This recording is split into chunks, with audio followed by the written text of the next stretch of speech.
Est-ce que ce PSG vous a déjà conquis? C'est le cas de Mathieu et d'Ève Apadou. Au contraire, s'il faut attendre un peu, notamment en raison de l'adversité montpelliéraine, vous votez pour David et Charlotte. Président, c'était un bon super duel et je connais un peu votre tendance. Oui, vous connaissez ma tendance parce que je l'ai expliqué pour Lens. Déjà. Voilà. Alors ce qui est bizarre, c'est que je vois des gens aujourd'hui qui ne sont pas conquis par ce Paris Saint-Germain, mais ils étaient conquis par Lens. Très bien, président. Ça, c'est la magie de l'équipe C'est du pas pour soir. ça que je vais vous donner le point quand même.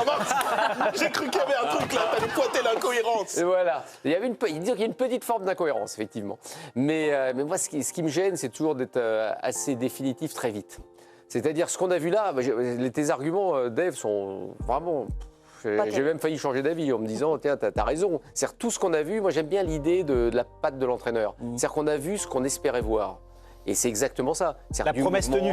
Ouais, c'est la promesse tenue. Et c'est pas que sur ce match-là, d'une certaine manière, contre le Havre, même si tout n'a pas été parfait, avec une équipe bis, il ne faut pas l'oublier, avec une équipe B. Après, ils ont fait rentrer les stars, ils ont fait la différence, donc ça c'était intéressant. On a vu la continuité de ce qu'on a vu au Havre, donc je peux comprendre qu'on se dise, il y a quelque chose, c'est une promesse.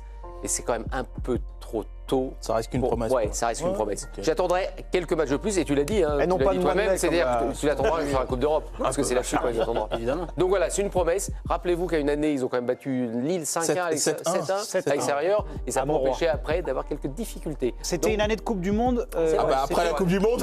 Oui, mais c'est important quand même de remettre dans le contexte. Tout à fait. Mais ce qui est intéressant, c'est effectivement, comme il y a moins de stars, enfin de stars annoncées en tout cas, peut-être qu'elles vont se développer, on a cette sensation que tout le monde veut jouer pour l'autre. Ouais. Vous pensez à Mbappé?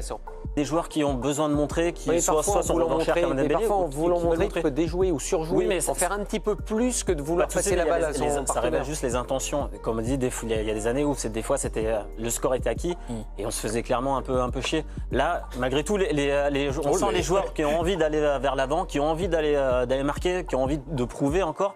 Ils sont tous un peu en opération séduction et ça se sent. Oui, avec des places à prendre. Pas le cas les années précédentes. Puisqu'on parle d'opération séduction, Timothée, avant que Luis Enrique et Michel Dazacaran arrivent en conférence de presse, ça sera d'ailleurs à suivre